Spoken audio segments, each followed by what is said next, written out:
안녕하세요. 설교 복귀 시간입니다. 2022년 7월 24일 설교입니다. 한 달 좀 됐나요? 조금 더 전에 또 성령을 주제로 설교했습니다.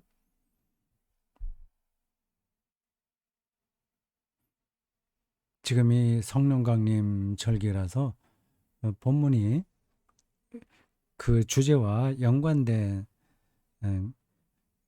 것들이 많이 나오네요. 자, 성령을 주시리. 이런 제목을 들으면 어떤 생각이 납니까? 뭘 받는다고 하네. 주신다고 한다면 우리 받는 거잖아요.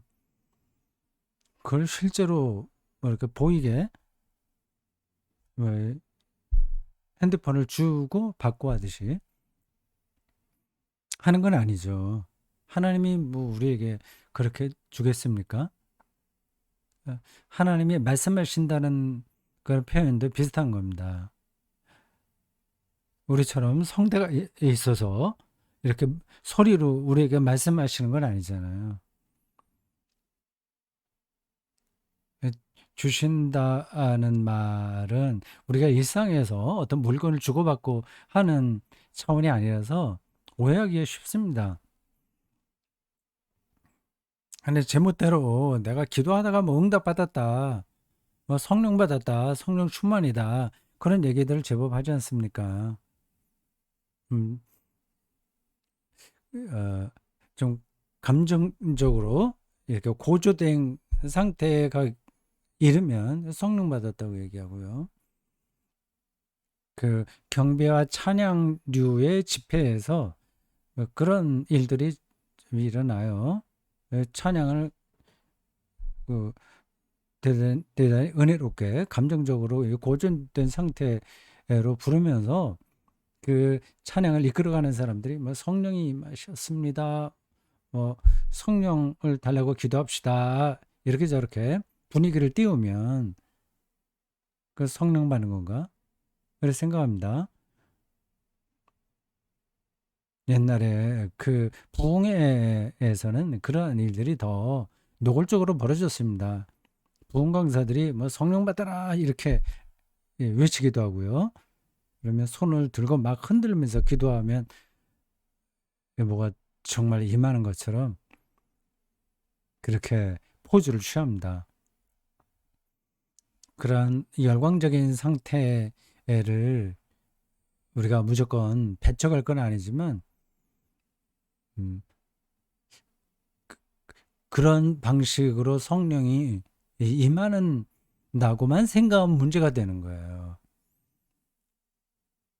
그렇다고 해서 또 정숙주의에 떨어지는 게 맞는 것도 아니고 이게 참 그렇게 간단한 문제가 아닙니다. 성령을 주시리 그거는 말은 저렇게 표현되어 있지만 기본적으로는 뭐 하나님 경험입니다.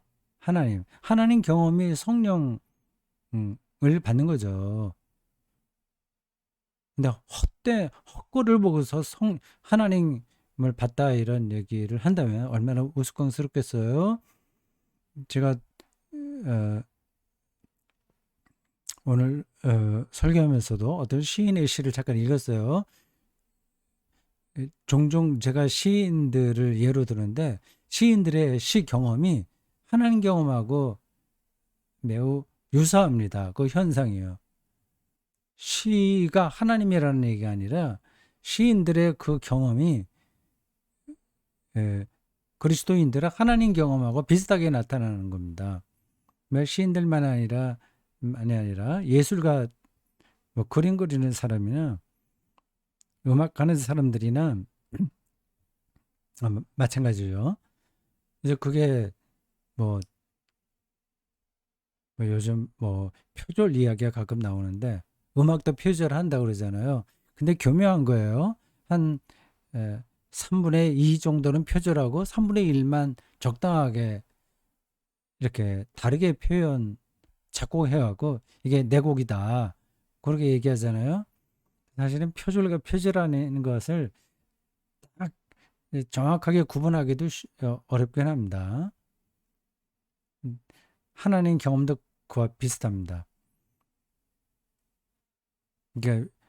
이게 드러나는 게 아니기도 하고 해서 오해될 수 있다. 뭘 좀 염두에 둬야 되겠습니다. 그러면 뭐 어떻게 해야 되냐? 성령이 주시리 성령 받으면 어떻게 되냐? 그런 이야기는 더 필요한데 그게 제가 다른 때도 말씀드렸습니다마는 그리스도교 신앙은 이렇게 한 줄로 거기에 따로 떨어져 있는 게 아닙니다. 어떤 주제는 다 연관되어 있어요. 거미줄하고 비슷합니다. 거미줄이 이쪽 끝에서 저쪽 끝이 완전히 다르긴 하지 않습니까? 그러니까 이쪽 끝만 보고서 이게 다 거미줄이다 하면 안 되잖아요. 저쪽하고도 어떻게 연결되어 있는지를 다 알아야 되지 않습니까? 그러니까 성령, 어, 하나님, 그리고 성경, 뭐 하나님 말씀, 뭐 사랑, 어, 뭐 창조, 세상의 완성 이런 것들이 다 연결되는 겁니다. 오늘 설교 전체 흐름을 두 마디로 이렇게 압축을 한다면 기도와 성령입니다.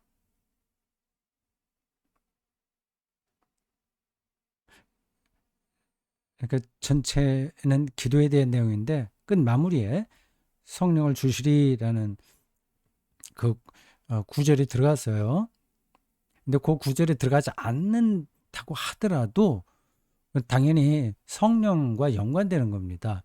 그러니까 기도, 이게 어떻게 연관되는지 생각해 보십시오. 뭐 여기서 설교의 전체 얼개를 말씀드릴 수 있습니다. 근데 기도에 대한 이야기가 쭉 나왔잖아요. 그 주기도문하고 그 뒤에 나온 기도에 대한 가르침이 서로 별개의 것이었는데 마태복음에는 따로 나와요. 근데 이 누가복음에는 그게 하나로 묶여졌어요. 그 누가복음을 쓴 사람의 그 편집인 거죠. 근데 그가 왜 그렇게 했느냐를 어느 정도는 우리가 좀 생각을 해야 됩니다. 설교 시간에 한 이야기 또 다시 해서 미안합니다만 그 성경 본문을 읽을 때 그 자체만 에, 읽지 말고 그 컨텍스트를 읽어야 됩니다. 그 성경을 기록한 사람, 그리고 그 성경을 읽는 사람, 그리고 그 전승과 예, 성경은 다 전승이잖아요. 그 전승된 게 어떻게 그 공동체 안에 그런 방식으로 자리를 잡았는지를 알아야 되는 거죠. 그 그러니까 기독교 신앙은 뭐 성령도 그렇고 하나님도 그렇고요. 공중에 떠 있는 게 아니에요. 아주 구체적인 그 삶 속에서 경험된 것들입니다. 그런 점에서 성경에 대한 역사 비평은 반드시 필요합니다. 히스토리컬 크리틱이죠. 역사 비평은 뭐 그건 접어두고 이 전체의 얼개를 이렇게 정리할 수 있습니다. 기도는 우리가 기도에서 뭘 얻는다 이 차원이 아니라 하나님과의 인격적 밀착 관계를 말하는 거예요. 하나님과 일치되는 거죠. 그러니까 하나님을 생생하게 경험하니까 그분에게 당연히 말하고 싶지 않습니까? 여러분도 절친이 있죠. 절친이 있으면 다른 친구들에게 말하지 못할 것들도 하잖아요. 가까워지면 소통하게 되어 있습니다. 인간 사이에도 그러는데 하나님과의 관계라고 한다면 오죽하겠습니까? 그 사람과의 관계에서 말할 수 없는 내용까지 이제 하나님과의 관계에서는 말할 수 있는 거죠. 그게 기도라는 겁니다. 그러니까 하나님을 밀착 한 관계로 경험한다면 그럼 당연히 기도하게 되죠. 뭐 어디 길을 가다가도 문득문득 기도할 수 있습니다.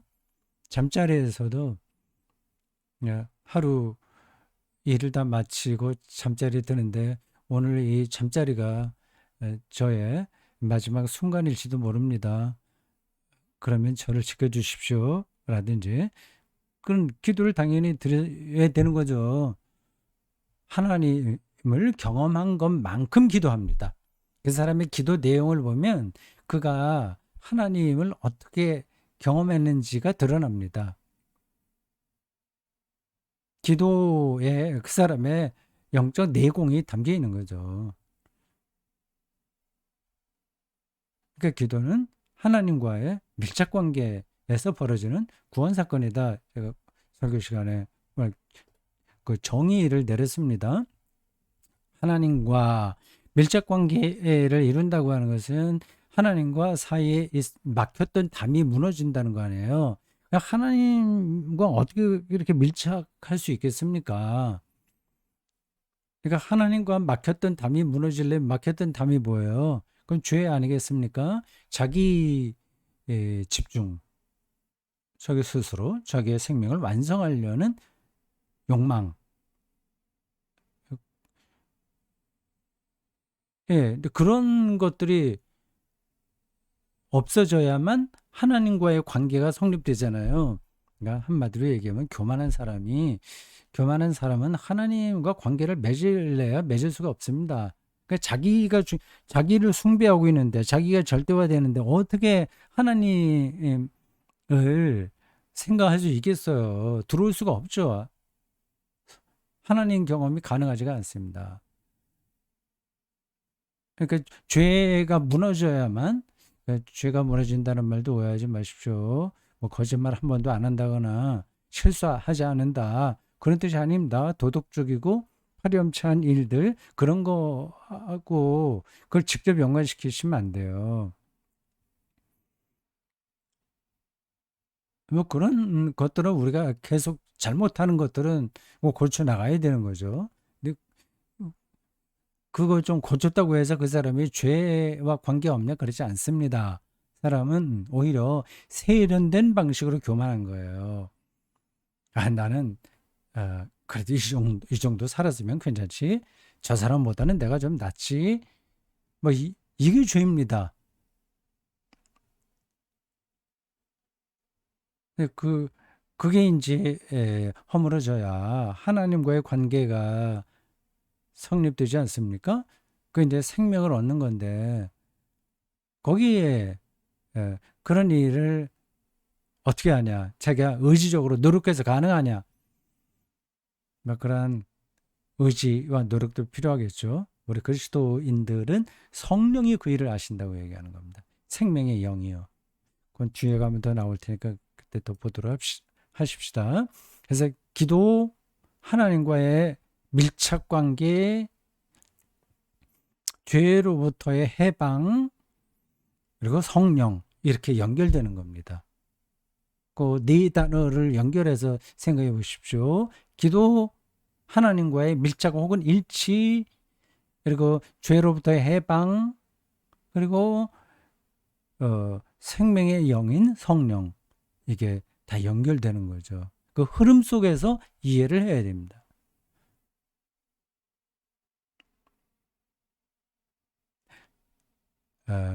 그런 것들은 너무 신학적이다. 그 성경을 기록한 사람이 그런 것까지 다 생각하고 저런 어, 글을 썼을까? 그렇게 약간 의아한 생각이 드실 수도 있습니다. 성서 기자들이 신학자는 아니지만 지금 제가 약간 초보적인 차원에서 설명한 신학 이런 것들이 바탕에 깔려 있습니다. 신학적으로 말은 하지 않았으나 그분들이 그러나 그 바탕에 깔려 있는 거예요. 자, 그건 그렇고 자, 요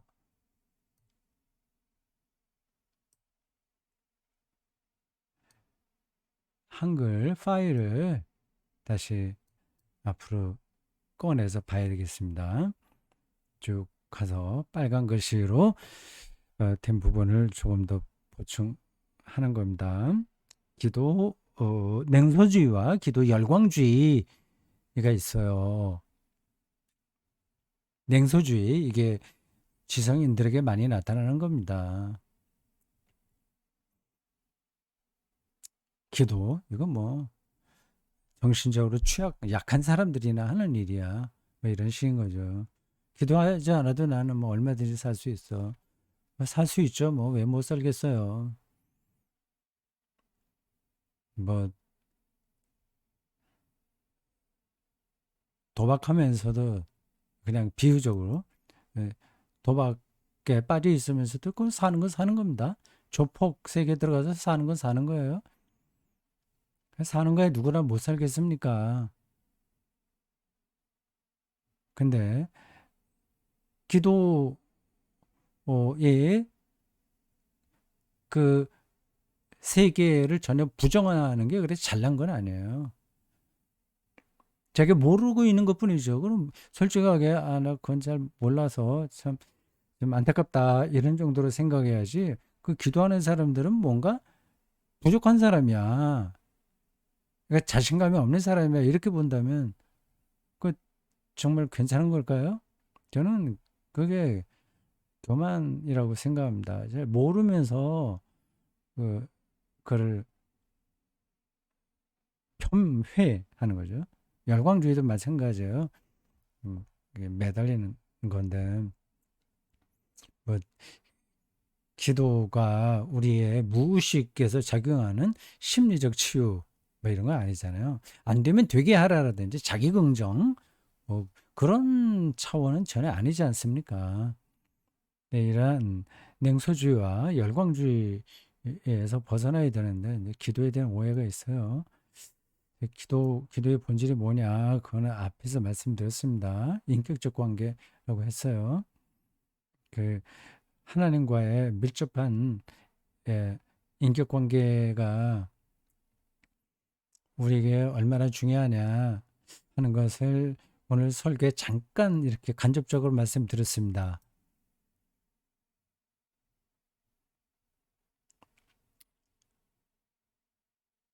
하나님과 특별한 관계에 들어가는 거예요. 인격적이라고 하는 거는 말을 하고 싶고 말을 듣고 싶은 거예요. 근데 그 하나님이 누군지를 알아야 말을 하고 싶고 말을 듣고 싶어 하는 거 아니겠습니까? 그러니까 하나님은 창조주이시고 지금도 우리가 예상하지 못한 방식으로 세상을 보존하시고 완성하실 그분, 예수님에 따르면 형제가 돌아왔을 때 잔치를 베푸시는 그분, 아버지이신 분, 우리보다 우리를 더 잘 아시는 그분. 정말 그분은 우리가 실제로 관계를 맺는 어머니, 아버지, 인간적인 부모하고는 비교가 되지 않는 거죠. 절대적으로 신뢰할 그런 대상입니다. 근데 그 분을 인식하고 경험한다면 그러면 어떻게 되겠어요? 우리 우울증 같은 거 이거 치료되지 않겠습니까? 저는 당연히 치료된다고 생각합니다. 그러니까 우울증은 결국 뭐 여러 가지 이유로 그렇게 나타나는데 그 전부 두겠습니다. 그 모든 현상에 대해서 제가 거기에 전문가도 아니긴 하기 때문에요. 다만 이렇게는 말씀드릴 수 있어요. 우리의 뭐 뇌가 어떻게 잘못돼서 우울증 증상이 나타나고 뭐 그 전문적인 용어가 있어요. 그러니까 그걸 치료하는 약을 먹어서 좀 그런 불안 심리를 낮추고 뭐 하여튼 뇌 작용에서 벌어지는 그러한 것에 이유를 대더라고요. 그건 증상입니다. 그 뇌가 그렇게 돼 수밖에 없는 더 근본적인 원인이 있는 거죠. 뭐 그게 유전적인 원인일 수도 있는데 뭐 그건 어쩔 수 없는 거고 그 밖에는 우리의 삶의 태도에서 있습니다. 그러니까 뇌의 작용은 뭐 유전자 결정론으로 많은 사람들이 생각하는데 그렇게 나타나는 건 분명합니다. 이기적 유전자 그런 말이 있듯이요. 근데 그게 어, 우리의 의지, 우리의 삶의 태도와 긴밀하게 연결되어 있는 거예요. 계속해서 그 교만하고 계속해서 자기만 알게 되고 계속해서 불안하게 생각하고 그런 사람들은 그게 의지잖아요. 그래서 삶의 태도잖아요. 그런 거 뇌가 그렇게 어디가 잘못되게 되는 겁니다. 네, 성경이 우리에게 가르쳐 주신 그 하나님과 대화한다면 그건 아주 은밀한 관계예요. 그건 다른 사람이 개입하지 못하는 그 관계입니다. 제가 설교 시간에 그렇게 얘기했어요. 깊은 사랑에 빠진 연인과 같다고요. 그 두 사람만의 특별한 음, 공, 공명, 공감 그렇게 형성되는 거잖아요. 그 보통 사람과의 사랑에서도 많이 우리의 마음들이 편해지는데 사랑을 받으면 치유가 되잖아요.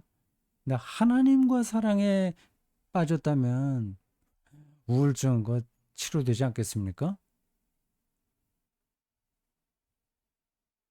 근데 너무 그쪽으로 어, 망가져 갖고 도저히 약물 치료가 아니면 안 되는 사람에게는 그 뭐 도움을 받아야죠. 그것마저 제가 부정하는 게 아닙니다.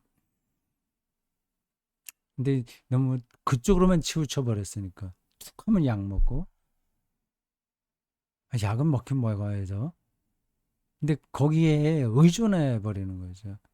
그러니까 하나님과의 깊은 관계는 전혀 생각을 못 하는 겁니다. 불행한 거죠. 곽재구 시인의 시 수국 다시 읽었습니다. 언제 제가 한번 읽긴 했던 것 같아요. 설교 시간인가 아니면 뭐 다른 때는 모르겠는데 그 시인들은 어떤 사물하고도 대화한다는 것을 설명하려고 한 겁니다. 저도 시인은 아니지만 시인의 태도, 그 마음, 뭐 그건 어느 정도 눈치를 채고 있어요. 저도 그러니까 사물과 대화하려고 합니다. 지금 물이라는 시리즈물로 매일 묵상 대구선서 아카데미에 일주일에 5번씩 올리고 있습니다. 그 아주 소소한 사물들 그런 것하고 서로 주고받는 관계가 가능하다면 도대체 뭐가 힘들겠어요? 세상살이에서요. 성찬식 제가 대단히 중요하게 생각하는 예배 순서입니다. 대구 샘터교회에서 한 달에 한 번씩 하죠.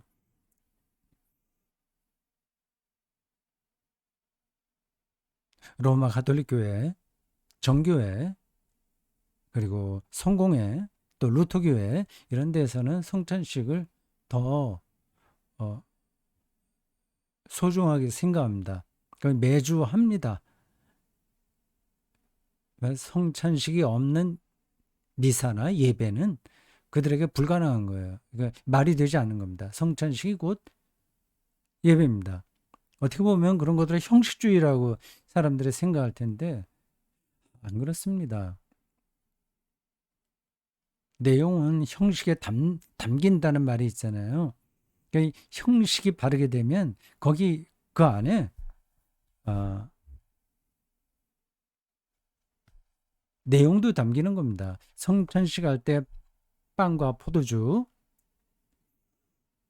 그거를 사제나 목사가 어, 소중하게 다뤄요. 그 그들 그들은 아마 그 신학교에서 성찬식을 어떻게 집행하는지를 잘 배울 겁니다. 잔을 닦아서 수건으로 어떻게 닦고 몇 번 하고 어떻게 올리고 어떻게 내리고, 그리고 거기에 나오는 멘트 이런 것들이 있잖아요. 여러분 그 빵과 포도주를 마치 보물처럼, 이제 보석처럼 이렇게 다룹니다. 이 형식주의라고 우리가 무시하면 잘못입니다. 근데 개신교에서도 성찬식을 하긴 하는데, 근데 그 물의 영성, 사물의 영성으로는 들어가지 못하고 그냥 우리 죄를 용서하기 위해서 예수님이 십자가 지셨대. 뭐 그런 정도 차원에 머물러 있는 거죠. 성찬식이 그래서 죄의 영성에 떨어져 있는 겁니다. 늘 뭐 그 죄책감에 사로잡혀 있는 인간의 문제를 해결하는 수단이 돼 버리는 거죠. 아주 단순한 먹을거리인 빵과 포도주마저 소중하게 그리스도의 몸과 피로 대하는 그 성찬 예식이 그 그리스도인들에게 음, 잘 전달이 되면 일상에서 만나는 모든 소소한 사물도 그렇게 귀하게 여길 줄 압니다. 그런 소소한 사물을 거룩하게 대할 줄 모르면서 어떻게 그리스도인이라고 할 수 있겠어요? 그리고 그러한 자세가 없이 세상을 어떻게 우리가 풍요롭게 살 수 있겠습니까? 곽재구 시인의 시 수국, 그거를 그 마지막 두 행을 읽었는데 요겁니다. 안 보이나요? 제가 전체를 읽어볼까요? 네, 그만두겠습니다. 설교에 인용한 그 부분만 다시 보십시오. 곽재구 시인이에요. 시집 제목은 꽃으로 엮은 방패입니다. 17 우리 엄마 행을 바꿔서 수국에 입맞추네. 이 시인이 수국을 볼 때 17살 되었던 엄마를 기억하는 거죠. 자기 엄마도 17살 때가 있었거든요. 수국을 보고 너무 황홀해서 입맞추는 소녀 엄마를 기억하는 시인의 마음을 우리가 저기서 읽을 수 있잖아요. 그러면 그 수국이 얼마나 신비롭습니까? 그리고 어머니에 대한 기억이 얼마나 깊습니까? 그럼 세상이 온통 신비로운 거죠.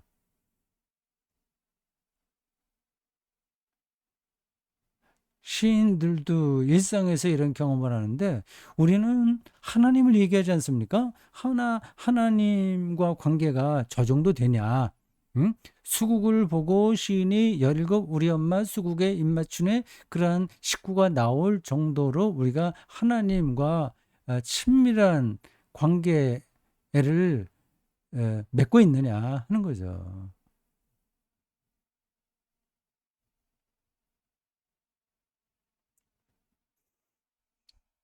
그런 거 없이도 그냥 교회 생활 열심히 해서 인정받고 또 조금 이렇게 저렇게 아, 하나님 경험이 있고 해서 뭐잘 살아갈 수 있긴 있지만 그, 어, 제자리 걸음입니다. 제자리 걸음. 기도, 기도의 영성을 잘 모르는 거죠. 음, 뭐 우리나라에는 기도꾼처럼 사는 사람도 많아요. 음, 참 그렇군 그렇고 바알세불 이야기가 뒤에 나오잖아요.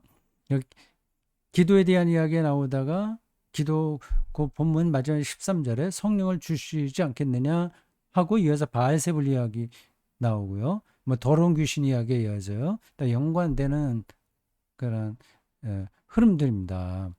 거기서 예수님이 그 바알세불 얘기 끝에 어떤 그 비유로 한 이야기죠. 귀신이 나갔다가 뭐 다시 와봤더니 집이 청소되고 수리되어서 악한 귀신 7을 데리고 들어가 살았다. 그 얘기입니다. 이러한 표현들이 성령과 다 연관되는 겁니다. 뭐 마음만 깨끗하게 정리하고 착하게 정의롭게 이렇게 살면 되지. 뭐 굳이 성령 뭐 운운할 거 있냐 이렇게 사람들이 생각하잖아요. 지금도 그렇게 신앙생활하는 지성인들이 많이 있을 겁니다. 그러면서 자기가 굉장히 고상한 어? 신앙인인 것처럼 생각을 하는 거죠. 인간에 대한 이해부터 일단 정확하지 않은 겁니다. 착한 사람 없어요. 정의로운 사람 없습니다.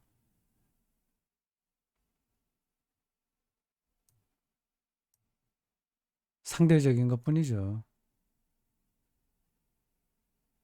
그러니까 마음을 비우고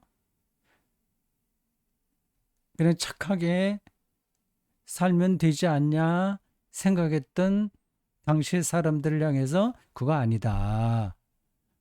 성령이 채워지지 않으면 악한 영이 더 많아진다. 그걸 지금 누가복음 기자가 이야기하고 있는 겁니다. 그게 이제 기도에 대한 이야기 뒷부분에 연결되어 있는 거예요. 하나님과의 친밀성과 관계되는 거죠. 잘 전달이 되는지 모르겠습니다.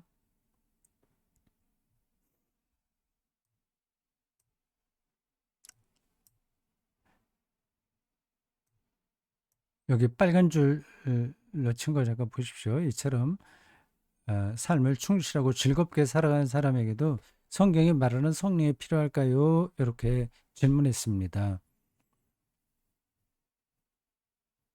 삶을 충실하고 즐겁게 살아가는 것이 뭐 최선이다 이렇게 생각할 겁니다. 뭐 그렇게 살아도 좋죠. 우리 자녀들이 저렇게만 살아도 뭐 다행이다 우리가 보통 생각하지 않습니까?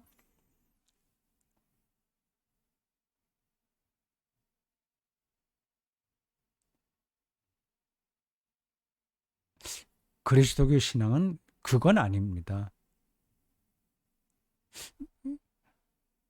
아, 여러분들의 자녀가 뭐 공부도 잘하고 뭐 인격적이고 희생적이고 어 그렇게 남에게 예, 존경받을 만한 사람이 되는 것 필요하죠.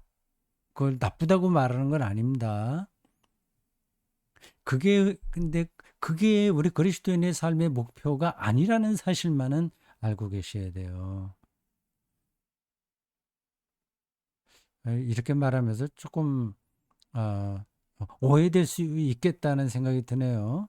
그렇게 성실한 삶을 그, 필요하지 않다는 얘기인가? 예수만 믿으면 다 좋다는 건가? 삶을 어떻게 살아도 그 얘기는 아닙니다.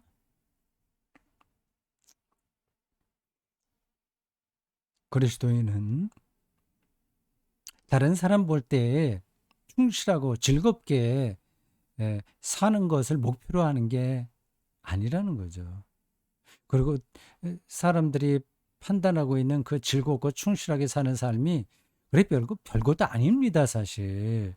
그렇게 산다고 해서 그 사람들이 행복하냐? 그냥 행복한 것처럼 모양만 내는 겁니다. 절대 그렇지 않아요.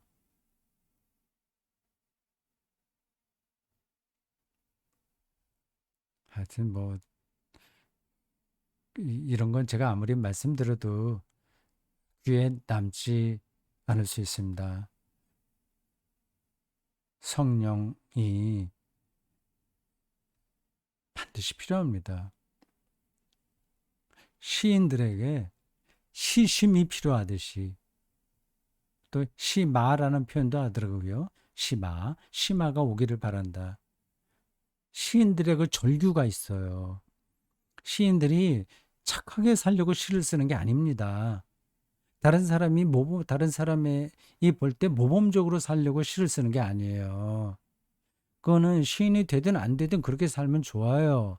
근데 시인이 되는 건 그게 아니라니까요. 시마, 언어, 시적 언어, 그 경험입니다. 그리스도인의 삶은 성령인 거죠. 성령, 거룩한 영. 거룩한 영이 뭐냐, 성령이 뭐냐, 그건 뭐 또 더 이야기가 필요합니다. 그리스도의 영이고, 하나님의 영이고, 창조의 영이며, 종말의 영이고, 평화와 자유의 영이고, 진리의 영이면서, 아, 뭐, 안식의 영, 우리를 구원하는 영, 구원의 영, 여러 가지로 표현할 수 있는데, 우리의 삶을 정말 삶답게 만드는 근원적인 힘이라고 하는 거죠.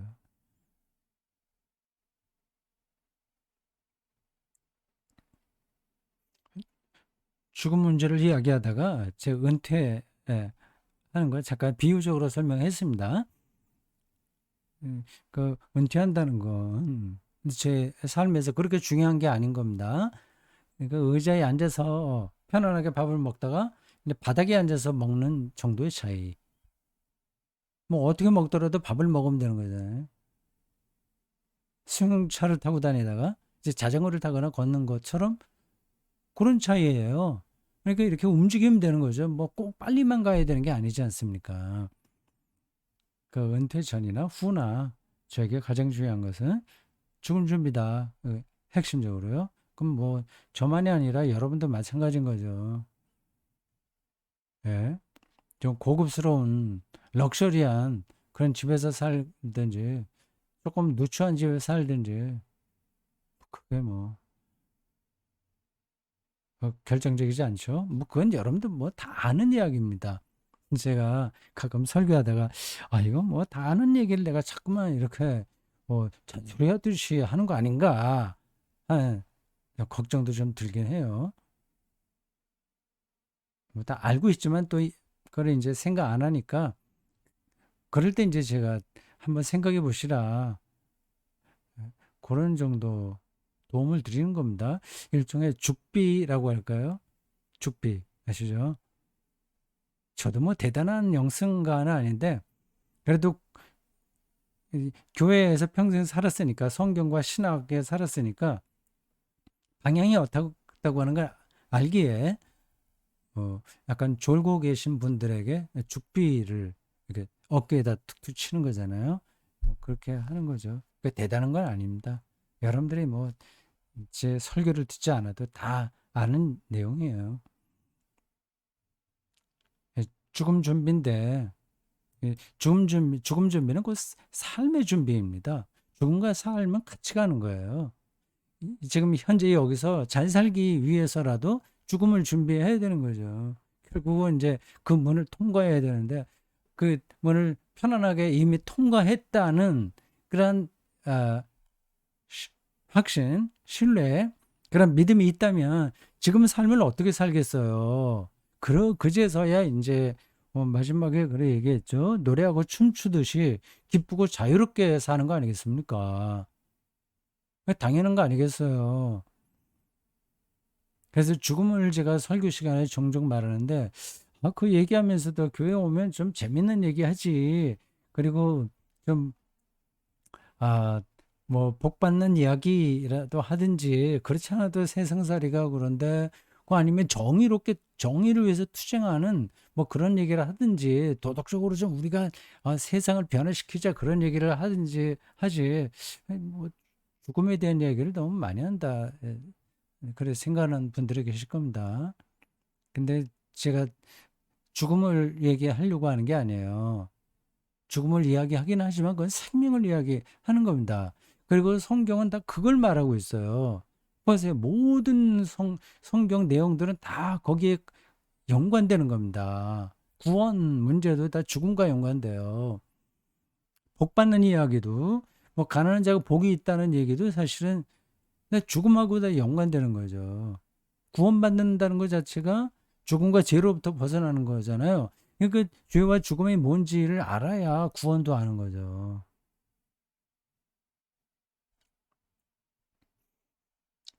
그래서 설교 시간에 죽음 이야기를 너무 많이 한다는 느낌이 들 정도로 제가 하는 것 같아요.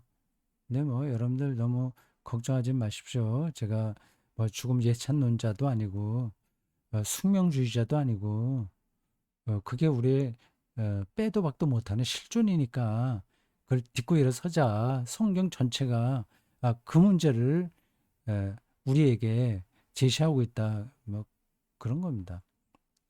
예수님의 죽음은 하나님의 죽음을 가리킨다. 이게 아시죠? 그러니까 십자가 신앙이라고 하는 건 참 엄청난 겁니다. 너무 두려운 거예요. 하나님이 죽었다는 얘기니까. 근데 현재 그리스도인들이 예수의 십자가를 하나님의 죽음으로 조금이라도 인식하나요? 안 하거든요. 그건 뭔가 그리스도론의 문제가 있는 겁니다. 어쨌든 이제 우리 죽음을 전에 새로운 차원에서 생각한다면서 그 하나님의 죽음을 이야기했는데 그 두 가지 뜻이 있다고 그랬어요. 하나님이 죽을 수 있으니 피조물이 우리가 죽는 건 당연하다. 예. 두 번째, 하나님도 죽음을 경험했으니 죽음이 더는 저주가 아니다. 예. 이 두 가지. 이건 예, 우리의 숙명이기도 하고 또한 어, 불행이 아니기도 하는 겁니다. 저주가 아니기도 하는 겁니다. 예, 표현이 정확한가 모르겠어요. 그만 이야기하겠습니다. 그래서 결국 마지막 제가 하고 싶은 이야기는 그겁니다.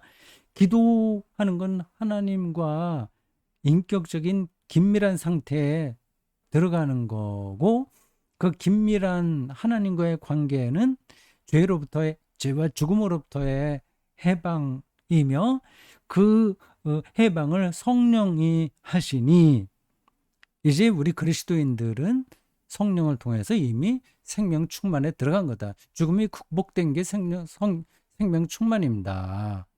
이미 그렇게 됐으니 지금 살아있을 때 춤추듯 노래하고 살자. 살아야 된다. 그게 가능합니다. 그게 어떻게 가능한지는 또 다시 설교를 해야 되겠죠. 아시죠? 또 그것도 여러분들도 웬만하시면 다 아실 겁니다. 어떻게 지금 우리가 노래하고 춤추며 사냐? 이러한 그 구질구질한 일들이 많이 일어나는 세상 속에서 아시죠? 이게 어떻게 가능한지 나중에 언제 한번 제가 설교할 기회가 있으면 해보겠습니다. 자, 오늘 여기까지입니다. 수고하셨어요. 마치겠습니다. 이제 아, 뭐예요? 이제 장마가 다 끝나가는 것 같습니다. 휴가철도 들어가고 7월 마지막 한 주간이군요. 잘 지내시기 바랍니다. 다음 주는 7월 31일입니다.